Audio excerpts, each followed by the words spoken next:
Welcome, friends. Nice to see you again, and welcome to my kitchen bar. Come join me as I make up one of my favorite cocktails. And as you can see by the glass here, you probably guessed by now that we are making a martini. So let me finish the process here. Take this out and pour it in our glass. Just the sound of that is amazing. We'll take our olives, put it in the glass, and let me say cheers. Welcome to tonight's episode on the martini. Oh, that's good. So what I'd like to do for you tonight, instead of just talking about this particular one glass, let's talk about martinis as a broader subject. I'd like to start out with a little summary of what we're going to talk about.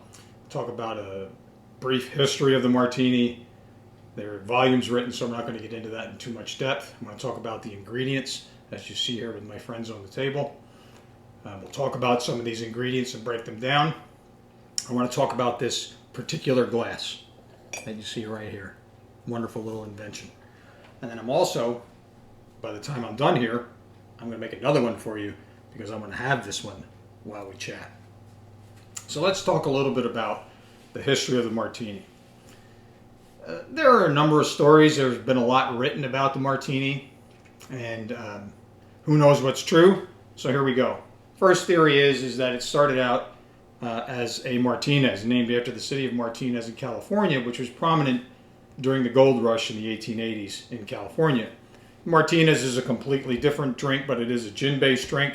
I might save that for another feature, so I don't really want to talk a lot about it, but it is said that the martinez morphed into a martini. So that's one possibility.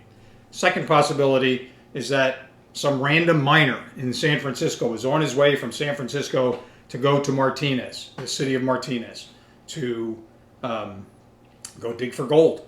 And he said to the bartender, "Give me a pick-me-up before I leave." So they say that morphed into the martini. So that's number two. Who knows?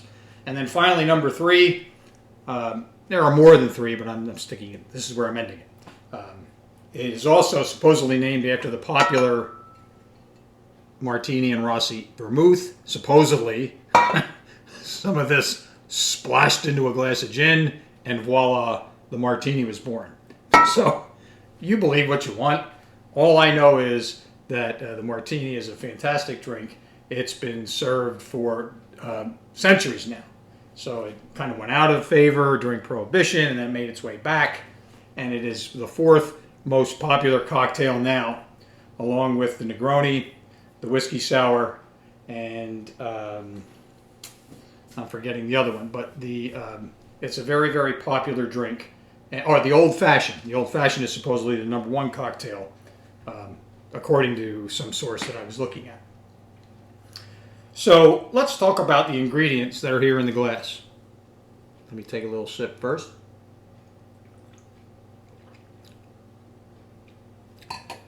Yeah, you don't want to guzzle these. By all means, sip, sip, sip. Because you want to enjoy it more as well. So, as you remember, if you've been following me, we already did our segment on gin right from this table. And I talked about different gins. So there's a lot of gin in here. The one that's in here tonight is the Botanist, one that I talked about before. And the reason I chose the Botanist is it's one of my favorite gins for a martini. A bartender in a local restaurant makes a Botanist martini. And I'd never tried it. I only tried it in gin and tonics. And from that point on, I fell in love with Botanist as a gin for my martinis. So we are going to focus on the vermouth. And the vermouth that we're going to focus on is called a dry vermouth. There is also a sweet vermouth, red vermouth. For this drink and this cocktail, you do not need that. So we'll save that for maybe when we talk about a Negroni, which uses a sweet or a red vermouth. So what vermouth really is, it's a wine-based aperitif. It's produced mainly in Italy and in France. It's also produced in Spain and the UK. And I even have a bottle here that's produced in conjunction with Philadelphia Distilling in Philadelphia, the one that makes Blue Coat. And this is a Chardonnay-based vermouth. It's fantastic. And I'm Not going to really focus on that too much, but I just wanted you to know that vermouth is not limited to just France and Italy, but they are the main places where you can find it. It was first produced there in the late 1700s, and then it was popularized in the late 1800s along with the gold rush. And it can also be sipped alone. You don't have to have it in a martini. Frankly, among the Mediterranean cultures, vermouth is seen as something that can also be used as a sipper. Mix it with some club soda or some grapefruit juice or whatever. I don't know what other things they mix it with besides club soda. It actually can be had just over ice alone. So it's a very versatile. You can even cook with vermouth. So let's talk about it a little bit more specifically. Vermouth is made from neutral wine spirit. They take white wine grapes, usually grapes that are high production and not really that great when they come out as a white wine, like Trebbiano, Claret Blanche in France, Picpoul, which actually makes a really good white wine in France. But they take these grapes that are they're pretty prolific, so they can take some of them off from the regular wine, and they make the vermouth with it. Then they also add neutral grape alcohol, grape spirit, or grape juice can also be distilled. So they'll add that to the wine to kick up the alcohol content, and then mix it with a variety of herbs, roots, and barks, things like cloves, cinnamon, chamomile, ginger, or other spices that will make the vermouth what it is. They're usually proprietary mixtures. You'd have to kill somebody or pay them a lot of money to find out what's in their vermouth mix. One of the things I do want to say about it is that you really should, once you crack the bottle and start making your drinks with it, you really need to refrigerate it because it's a lower alcohol. Like these higher alcohols like gin, you don't have to refrigerate them. I recommend refrigerating them to make your martinis, but you don't have to refrigerate them. They're not going to spoil. They'll last basically forever. But the vermouth is really kind of like a wine, and wines, as you know, if you let them sit too long, they're just going to oxidize, it's called, and spoil. So remember to refrigerate them after you open them and begin to use them. And if you have them too long, they recommend you just toss them and get another bottle. So you want to be careful. Some of them can be kind of expensive. These are kind of medium-priced vermouths that I use. In terms of alcohol, these vermouths run about 15 to 18%. This revolutionary vermouth is 16.8%, and these other two behind it, one from France and one from Italy, are 18%.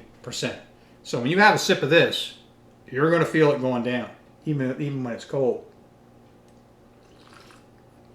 These are alcohol bombs, so be careful. I have too many stories about people who have had one too many martinis. Usually when you have more than one of these, there's two reasons. You're in a really good mood, or three reasons. You're in a really bad mood, or you're with a group of people that really like drinking martinis and you can't stop. I also have a little habit. I like to eat the olive along the way. I didn't do it. I like to have one olive before the first sip. I didn't do that because I didn't want to talk with food in my mouth like I am now. But the saltiness of the olive really complements the gin. Some people even like a dirty martini, where they'll actually take a little bit of this olive. There's olives from Wegmans, Spanish olives, and they pour a little bit of it in there. I don't prefer that. They call it a dirty martini. What's good about a dirty martini? Well, people that like them swear by them. But I like really large olives. I don't like those little puny things that they put in there because I kind of like a little food with my drink. So I like to have a big olive. So now let's put the glass front and center. That glass there has a very simple history. It was introduced at a Paris exhibition in 1925 as a champagne glass, not as a vessel for a martini. And it finally morphed into that. It was meant to be an alternative to this thing, which I happen to have, the old coupe champagne glass. These, we don't even use these anymore. We got these as, when we got married many, many years ago. I don't even drink champagne out of them anymore. So the martini glass was originally, at first, a champagne glass. So that's not so bad, but it is now a drink meant to be used to make martinis. So there are a couple reasons for it. Is that one, you don't really want to, you want to kind of sip your martini from the stem like this, because this is still cold. You don't want to warm that up. There's nothing worse than a martini that you let sit too long. I said don't guzzle it, but also don't let it sit for half an hour. It won't be worth it anymore. So this is one time, if you bring it out of the freezer, you want that glass super frosted so that it's cold and it tamps down a little bit of the alcohol, because as I said, it is an extremely strong drink. It's definitely an alcohol bomb. The second reason for the shape of the glass is they designed it.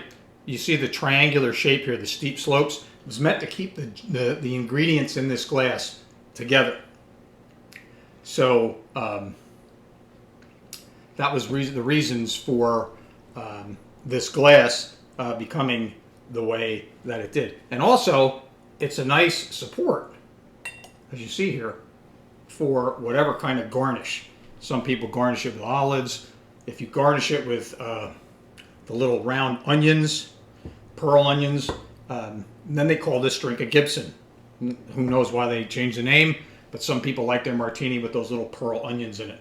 And you can use this glass. It's a very sturdy glass to support the effort. So, with all that in mind, you can chill, like I said, you can chill your vermouth, you can chill your gin, you can chill your glass.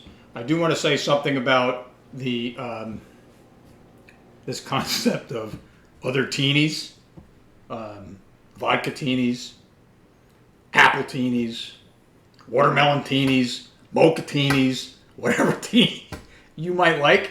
They're not a martini. There's only one thing that's a martini: gin and vermouth in that glass. You can call them other things. You can use the glass for it, and I hope you enjoy them. But they're not a martini. So the word martini has become popularized because of the glass. That's really why I wanted to show you the glass, because there are some, you may have had this glass in your hand 100 times. I don't want to judge anybody, but you may have never had gin and vermouth in a glass shaped like this. So my recommendation is, even if you're a vodka person or an appletini person or whatever, give one of these a try at least once. You may be surprised how good it is. Just choose a good gin and choose a good vermouth. So what I'd like to do for you now, I'm going to put this one aside, and I'm going to actually make one for you as we... Maybe I should just drink this one. So this is, I like to use a little shaker like this. Remember, I'm shaking it now because I have some old ice in here. I'm going to pour it out from the first one that I made. So we'll get rid of that. And we'll come back here. And I always start by pouring in my ice. Take my gin. And my recipe is very simple, because my wife likes it like this too. 98% gin and a little bit of vermouth. So for those purposes, and I do recommend that you measure these, because like I said, this is big time alcohol. So this is about 3 ounces of gin. Put that to the side. And we're going to take a little bit of this Italian vermouth, Martini and Rossi. I'm going to pour, literally, I don't even know, less than a half an ounce. A little splash of that in there.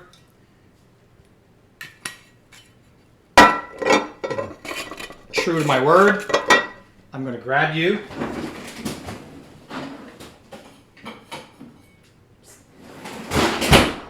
a frosted glass.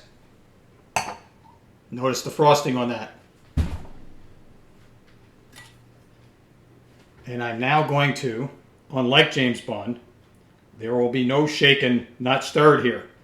I'm going to stir and not shake, because in my research they said that if you shake it too much, that the ice melts a little bit too much and it dilutes the glass. You put your strainer on top, And you get ready to pour, and you just go like this and watch it. Look at that. How beautiful is that? Well, listen to that.